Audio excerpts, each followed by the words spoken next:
I want to encourage women to take their breast health seriously. The majority of breast complaints that women have, however, are benign, meaning they're non-cancerous, and therefore they should be worked up and evaluated just to know the source of the problem and also to reassure the woman that it's not a cancerous problem. The majority of benign breast disease presents with things such as nipple discharge, maybe some pain, and even sometimes a mass. Nipple discharge is oftentimes benign. The sources of it is benign, usually just changes in the breast that happen with the menstrual cycle or just with aging. It could also be something benign such as an intraductal papilloma, which is like a wart in the duct of the breast, which is also benign. And it could be a variety of other things, but we need to make sure that the nipple discharge is not coming from a abnormal source.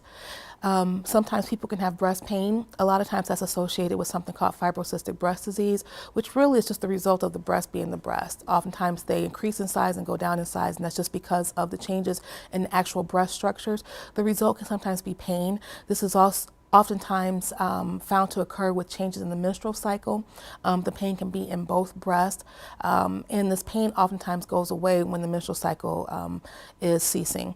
The way to treat this a lot of times is just with NSAIDs such as ibuprofen or naproxen, and then heat oftentimes makes people feel better. Avoiding caffeine can also help with this. Another problem can be masses. The majority of masses are not cancerous, and so therefore I don't want people to be alarmed when they feel one, but you should get it worked up to make sure that it is in fact a non-cancerous lesion. The majority of times though it's cysts, or it can be something called a fibroadenoma, which is just an overgrowth of normal breast tissue, and it usually does not cause a problem. But these things should be evaluated just to know what the source is, and again to reassure the woman that it's not cancerous and it can be managed appropriately. When it comes to your breast health, please don't put your head in the sand. If you find something abnormal with your breast, then you should get it evaluated as soon as possible. The majority of times this is going to be found to be something that is benign and it can be treated. If it does turn out to be a cancer, the sooner that you get it treated and detected, the sooner that we can work on a cure. The longer that you wait, the more you limit your options in terms of the management of this breast disease.